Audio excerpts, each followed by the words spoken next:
이번 편은 외모지상주의 404와 1세대의 왕편입니다. 유진은 그렇게 5개월사 사장 장현과 함께 다음 목표인 빅딜을 잡자고 하지만 유에이와 켄타는 한신우가 있는 빅딜에 별로 가고 싶어하지 않은 눈치. 그때 서성은은 유진의 말을 따르지만 짚고 갈 문제가 있다며 장현이 사장이 된 이유에 대해 불만이 있는 모습입니다. 강동의 거지가 돈이나 벌 줄 아냐며 비아냥거리지만 장현은 흥분하지 않고 서성은의 옷매듬을 잡아주며 그의 말에 반박하고 있죠. 그 모습의 만덕은 더 이상의 물에는 묵인하지 않겠다며 무게를 잡고 이어서 유진은 장현을 1회의 5개월사 사장으로 만들기 전 1회의 매출을 알려주곤 테스트를 받는데 그는 단번에 5개월사 사업체를 생각해내곤 그를 휘어잡은 것입니다. 장현은 본인이 직접 구성한 1회의 5개월사 사업체를 말하게 됐고 그가 그 말을 하자마자 서성은은 네가 그런 역겨운 짓을 하겠냐며 적성에 맞는 일을 하라는 언급을 하자 유진은 5개월사를 성공시키지 못한다면 호스텔은 자기가 폐기하겠다며 협박을 했던 것이었죠. 다른 시각에선 화가 난 이진성이 지공섭에게 욕을 하는 모습이며 왜 자기가 불상을 메고 청소를 해야 하냐며 빡친 마음에 그에게 반기를 들게 됩니다. 하지만 전력으로 그의 명치를 쳤음에도 지공섭은 내색조차 안하곤 애초에 강해지는 법을 가르쳐줄 생각이 없었다고 내려가라고 하죠. 그런 모습의 진성은 난 한 번도 제대로 이겨본 적이 없었다며 지공섭의 마음을 울릴 만한 언급을 하게 됐고 그 말을 들은 지공섭은 과거 이지훈에게 패배하여 공사장 철근에 다리가 깔린 듯한 모습의 회상을 하죠. 그렇게 그는 우리는 살아온 인생이 닮았다며 경제에 대해 물어보게 됩니다. 또 다른 시각 호스텔에 돌아온 박세림에게 손님이 찾아왔고 그 손님은 바로 유진이었습니다. 유진의 돈을 뿌리친 세림은 그를 경계하지만 그 돈은 장현이 벌어온 돈이었고 그가 현재 힘든 생활을 하는 것을 생각하며 슬퍼하고 있죠. 그렇게 장현은 학교를 다니는 마기레와 개웃결을 보곤 한시름 놓으며 원석에겐 본인은 괜찮다며 가라고 하지만 원석은 이제 네 친구로서 따라온 거라며 장현의 곁을 머물지만 바로 그때 누군가 자신의 거리를 이렇게 만들었냐며 말을 걸어오게 됩니다. 그 시각 서성은 역시 혼자서 중얼거리는 듯 말을 하고 있었고 그는 안산의 가라오케를 건들며 윤재이와 최창원 앞에 앉아 있었습니다. 그들은 여기서 사업을 못한다며 안산에는 태양, 안현성이 있다는 말과 함께 장현은 안현성과 싸움 준비를 하게 됐고 윤재이와 최창원 역시 서성은에게 따까리라고 부르며 그와 전투태세를 돌입하곤 외모지상주의 404화는 끝이 나게 됩니다. 이번 편의 주요 장면은 장현의 어쩔 수 없는 흑화의 흐름 에피소드와 이진성의 각성떡밥 그리고 1회의 지방정벌에 관련된 내용이 주로 나왔는데요. 1회의 첫 번째 타겟은 안산이었습니다.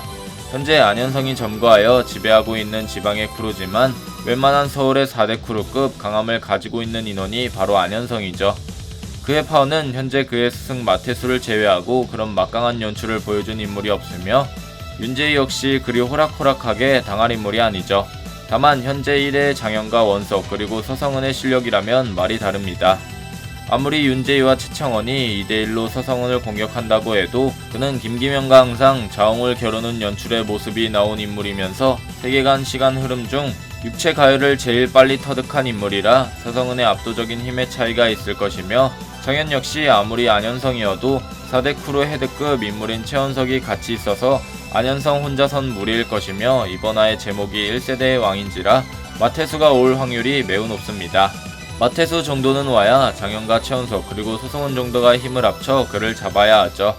이진성의 각성떡밥도 나오게 됐습니다. 제가 전에 지공섭이 종을 치는 장면에서 마치 종건의 극진가라데를 사용하는 모습의 연출과 비슷하다는 말을 했었는데 그 언급에 대한 연관성이 있는 떡밥이 이번 편에 나오게 됐죠.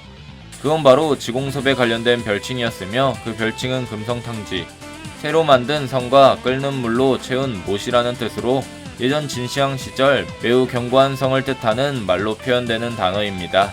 이러한 언급을 봤을 때 사람의 신체를 표현하는 부분에 있어서 매우 견고한 성은 단련된 신체를 뜻하는 말이며 그 단련된 신체를 사용하는 무술이 바로 극진가라데라고 볼 수 있죠. 극진가라데 대부분의 수련 방법은 신체 단련에 달려있고 그 능력이 형성되어야 실제로 육체적인 능력으로 극진가라데를 사용할 수 있습니다.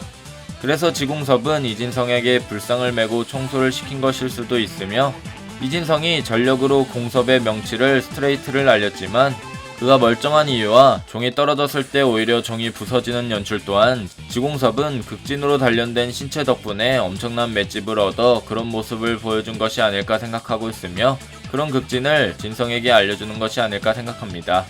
덤으로 그가 가지고 있는 경지 또한 진성이 터득할 가능성이 매우 높죠. 진성은 전부터 맞는 것에 대해서 각성의 조짐이 살짝 있었는데요.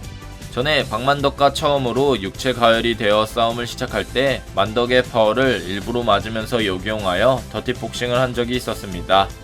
이때 만약 그저 그런 맷집을 가졌더라면 그냥 만덕의 파워 펀치를 맞으면 골로 가거나 바로 평소처럼 기절을 했겠지만 육체 가열의 각성을 보여주던 시점에서 물론 더티복싱이라는 반칙 기술로 만덕을 공략했지만 그의 맷집이 본격적으로 발휘되는 시작점이라고 생각하고 있으며 이후 1회의 2개월사 투기장에서 한신우의 빠른 발차기 기술들을 막는 최원석과 진호빈에 비교되어 혼자만 울면서 쳐맞는 모습은 그의 남다른 맷집에 관련된 각성의 조짐이 아닐까 생각하고 있습니다.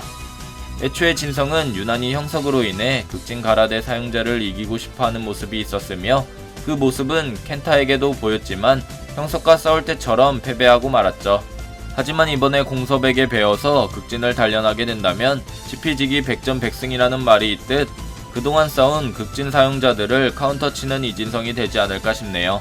그렇게 그는 웬만한 타격을 버티면서 역이용하거나 극진 가라데는 주먹을 주로 단련하기에 복서의 주먹을 더 강화시키는 모습을 보여줄 수도 있습니다. 과연 이진성은 어떻게 파업을 하게 될까요? 여러분들의 생각은 어떠신가요? 여러분들의 생각을 댓글로 적어주시길 바랍니다. 이상 시청해주셔서 감사합니다.